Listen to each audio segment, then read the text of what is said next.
All right, let's go out to my friend Nick Wright, co-host of First Things First. And What's Right with Nick Wright, this podcast. New episodes Sunday, Tuesday, and Thursday. Hello, Nick Wright. I heard that, did I hear correctly? Taylor, Alex Curry. Did you switch your pick in the finals? Yeah, I did. What does Colin tell us? With new information, you can develop a new opinion. Here's what happened, Joy Taylor. As committed as I am to take integrity and pick integrity, I am more committed to actual integrity. Mm-hmm. And I found myself doing something. So after game one, I was like, oh my God, the Warriors are in trouble. But it had been one game. And I was like, I'll look like a coward if I switch my pick after the one game because the team I picked lost. But then after game two, which the Warriors won by, 20 points, that's when I switched the pick, first of all. So I actually think there is added credibility bonus for switching off a team that just won in blowout fashion. But the reason I did it was literally during the show, I think it was on a Wednesday, after the Warriors won, during a commercial break, I went on the old Fox Bet app and made a sizable wager on the Celtics to win the title. And I'm like, man, I just bet the Celtics to win the title. I can't go on TV and pretend I think the Warriors are going to do it, so I told America. That's what I did, Joy. And I have no shame in it. You're allowed, once every 2 years, you're allowed to switch a pick. I've decided, and I've used up, I've done it now. I am very... Mid-series. I stuck with the Mavs when they were down 3-0. I'm very, into changing my opinion based off of new information. I do appreciate that. I wish more people did that in life. Yeah. I find it intolerable that people believe that is something that's cute. I don't know who told them it's cute. It's not cute. Yeah. But how do you feel about that pick today? Well, I have opened myself up, as your buddy and former, I think, mentor Dan Levitar would say, to be able to be wrong twice about the same series. And one never wants to do that. However, I do believe Boston's going to win Game 6. And I also believe this. As great as Steph Curry is, in the highest leverage finals moments, he has not played his best. He called Game 7 in 2016 the worst game of his career. That might be a bit harsh, but it was close. And Game 6 in 2019 against the Raptors, he was not much better. I think he was 6 for 17. He had 21 points and missed the shot that could have won the game with 8 seconds left. So if it gets to 7, I do think the pressure mounts quite a bit on the Warriors side of things. And I think what the Celtics are doing wrong, a lot of it is fixable. The turnovers and Tatum's hesitancy when going to the basket, I think that's fixable. So I feel okay. If the question is, am I right now betting more on the Celtics? I am not. I'm fine with my one wager, and we'll just see how that one plays out. Well, I picked the Warriors in 7, so I agree with you that Boston is going to win tonight. And I also think that where there's been some questions about Jayson Tatum, and I started the show with this about, is he a superstar? Is he the one? Is he the leader? He's been awesome in elimination games, and I do think tomorrow night is going to be his night. You have him in Club Superstar. Do you still feel strongly about that? Because I do think there's an argument to be made that your Superstar Club might be a little too inclusive. There's 12 guys in it.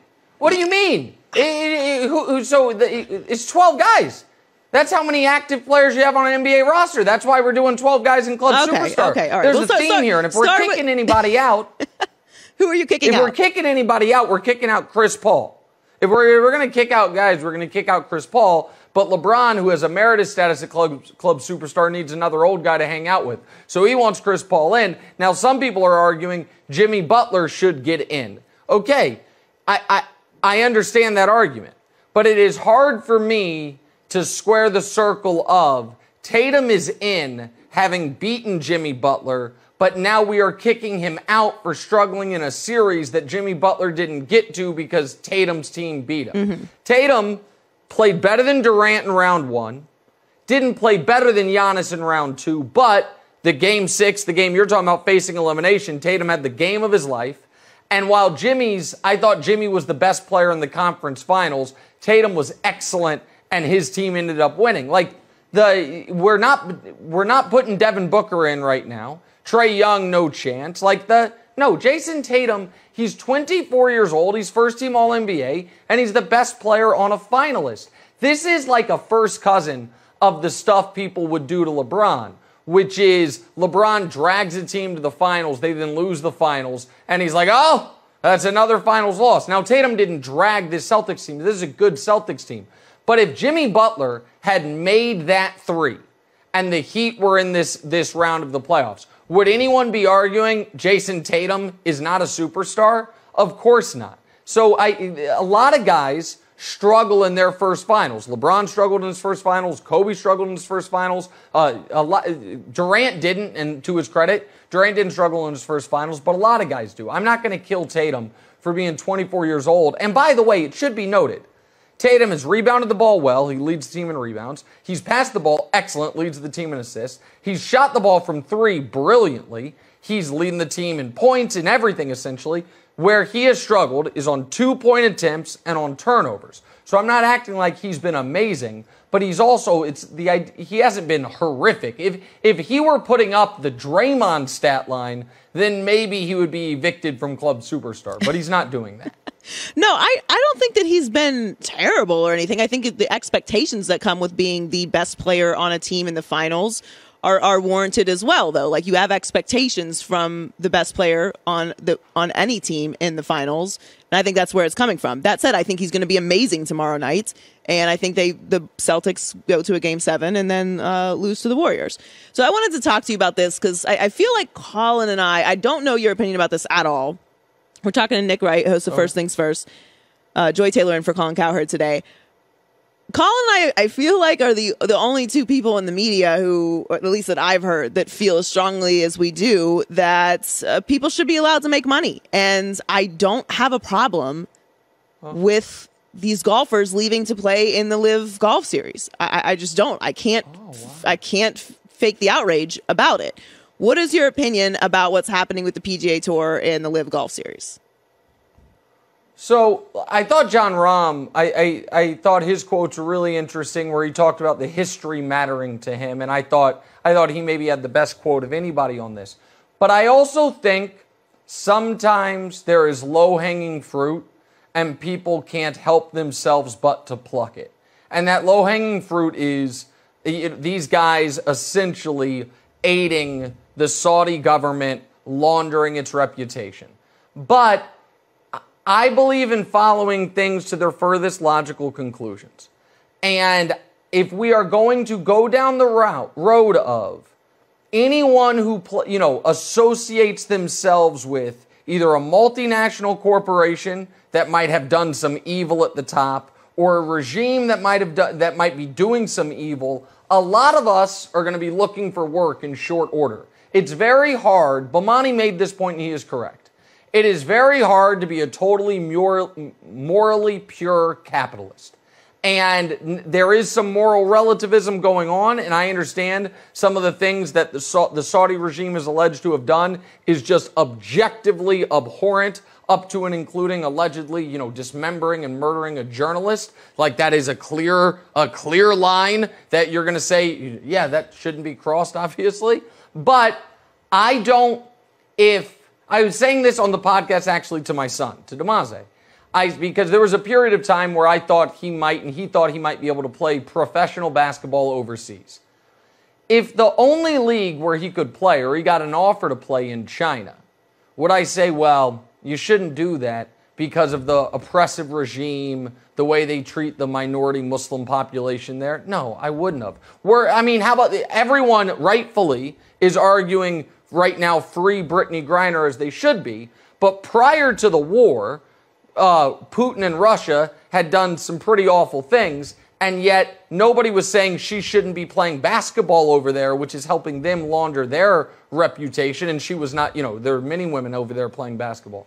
And so I just think it's very difficult for where we're going to draw these lines, and so I understand why people would draw them at LIV Golf in Saudi Arabia. I just think if we're going to be intellectually consistent on it, there's a lot of us are going to have to, buy different types of shoes, use different types of phones, and maybe work for different companies.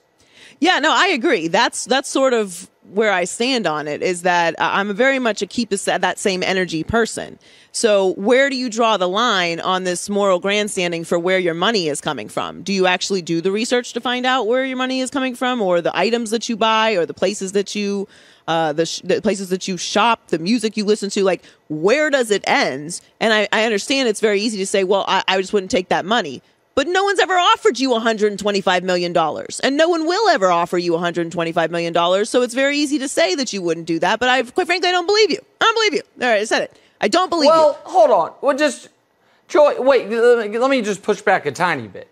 I do believe that we all have lines. I just think sometimes those lines are arbitrary. We don't have to get into it here. But my politics. I have seen the level of broadcasting talent and argumentative, lawyerly talent it takes to make $10+ million if you will advocate the opposite side of my politics. I think I could be one of the greatest ever, and I could do it immediately. It's not hard. I wouldn't do that. So I have a line. I don't think you would do that. So I think you have a line. But where I do have a problem is where I think it's just easy, and people aren't going further than surface level on. Phil Mickelson is an easy target. A lot of that he did himself. Some of these guys, let's just go after them, as opposed to, are we going to make the argument, like you said, that, hey, LeBron James shouldn't take that Nike check unless they are going to upgrade the way they treat their workers who are making the shoes.